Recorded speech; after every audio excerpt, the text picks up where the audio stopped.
The story begins not in the quiet halls of justice, but in the chaos of tragedy. Charlie Kirk, a name known across the conservative movement, had been murdered, and the shockwaves spread instantly through the American political landscape.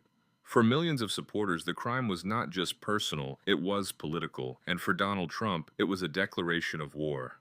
Cameras flashed as the former president took to the podium, his voice sharp, his message uncompromising. The killer of Charlie Kirk must face justice, and I will not rest until this country knows the truth about what happened and who is really behind it.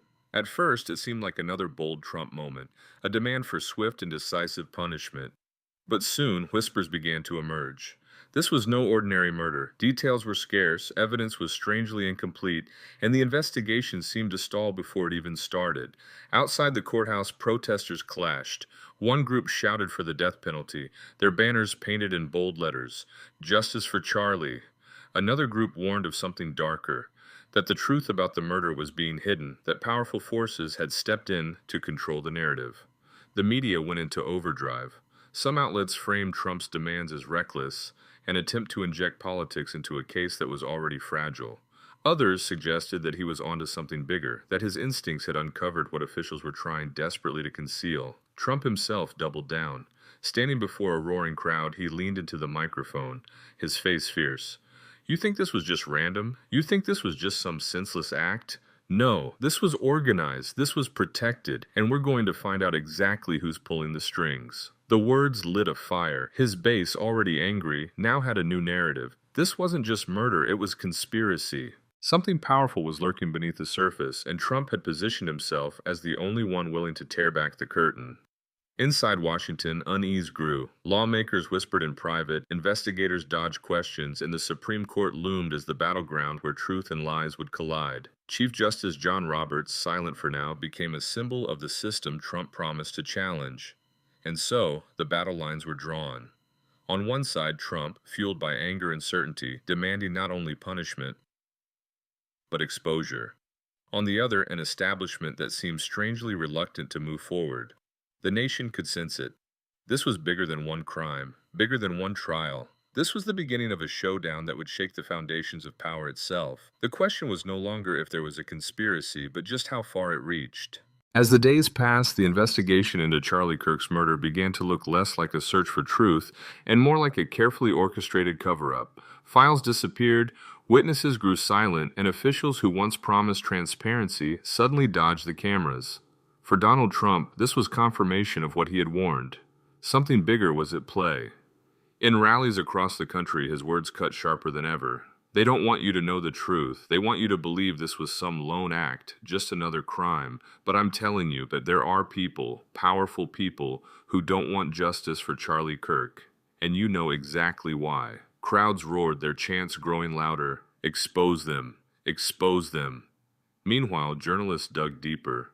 Independent reporters whispered about connections to political donors, foreign interests, even high-ranking officials in Washington. Theories that once sounded like fringe speculation began to creep into mainstream headlines. The idea of a conspiracy was no longer just talk, it was becoming part of the narrative. Inside the Supreme Court, tension simmered. Chief Justice John Roberts, measured and deliberate, avoided public statements, but his silence spoke volumes. In private circles, leaks suggested that Roberts was wary of allowing Trump's demands to turn into a full-scale political trial. Yet even he could not ignore the growing chorus calling for answers. Television panels erupted with debate. One commentator declared, "If Trump is right, then this isn't just about Charlie Kirk's killer. It's about whether the American justice system itself has been compromised." Another shot back, "Or it's about Trump hijacking a tragedy to push his agenda. Either way, the court is about to face its biggest test in decades." But while the media argued, strange patterns emerged. Key evidence from the crime scene was locked away under national security classification. Two witnesses once ready to testify withdrew after citing personal threats, and a memo, leaked anonymously, suggested that certain government officials had been in contact with the accused long before the crime ever occurred. For Trump, it was fuel on the fire.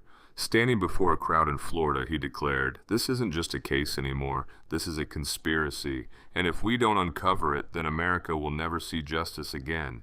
The pressure on Roberts and the court mounted. Would they allow the case to move forward under the shadow of conspiracy claims, or would they push back, trying to preserve the image of judicial neutrality? Either choice would carry consequences, not just for the court, but for the country. And so the storm grew darker. Trump's battle was no longer just about Charlie Kirk's killer. It was about exposing an invisible hand, a hidden network pulling the strings behind closed doors. The nation held its breath, sensing that the confrontation to come would not just reveal guilt or innocence, it would reveal the very forces that shape power in America.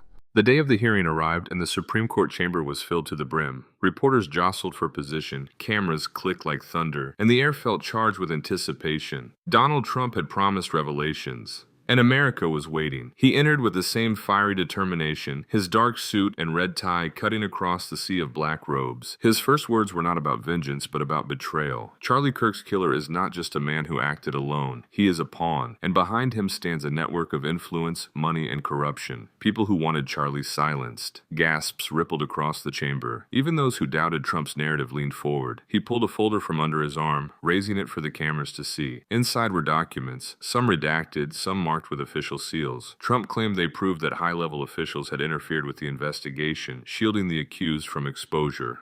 Ask yourself, he pressed, his voice booming, why were witnesses threatened? Why was evidence locked away under national security?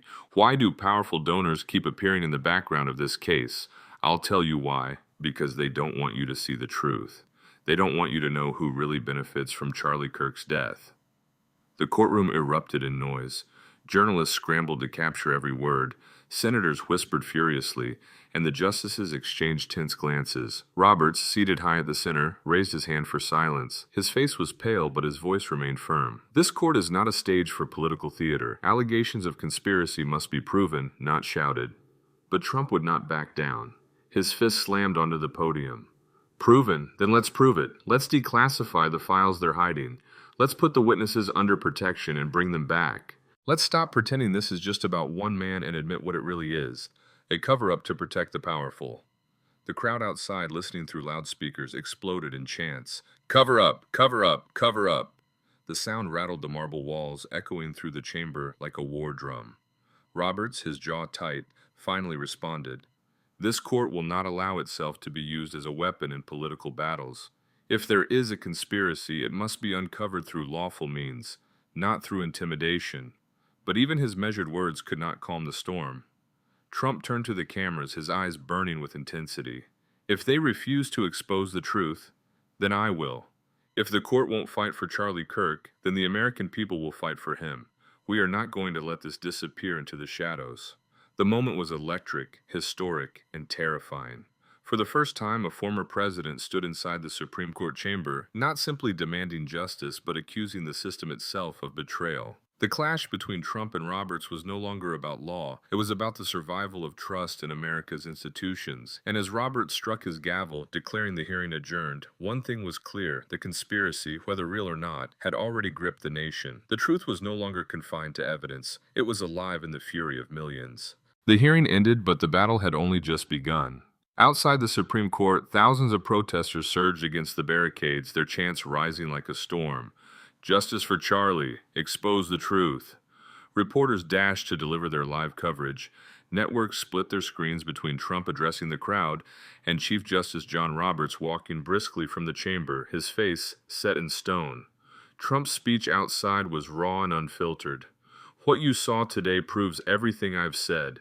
There are people who don't want you to know the truth. They don't want justice for Charlie Kirk. But we are not going to let them bury this case. We will not stop until every name, every hidden hand is brought into the light. The crowd roared, fists pumping into the air. For them, this wasn't just about Charlie Kirk's killer. It was about a system that, in their eyes, protected the powerful while silencing patriots. Meanwhile, inside the marble walls of the court, Roberts sat in his chambers, staring down at the reports in front of him. His public words had been firm. The court must not bend to intimidation.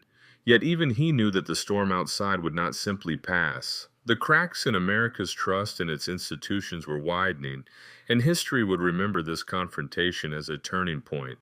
Across the media landscape, the narrative fractured. Some outlets framed Trump as a truth-teller, exposing corruption at the highest levels. Others painted him as a reckless agitator, willing to tear down the foundations of the judiciary for political gain. Social media exploded, hashtags colliding like firestorms. Hatch expose the cover-up. Justice for Charlie. Hatch Trump vs. Roberts. Court in crisis. And in living rooms across the country, ordinary Americans were left to wonder who was right. Was Trump revealing a conspiracy that others were too afraid to confront, or was he creating one, a story designed to inflame, distract, and divide? The killer of Charlie Kirk remained behind bars, but the case had grown far larger than one defendant. It had become a symbol, a test of whether America still believed in the rule of law, or whether it had entered an era where justice could be bent by power, pressure, and politics. Narrator, serious tone.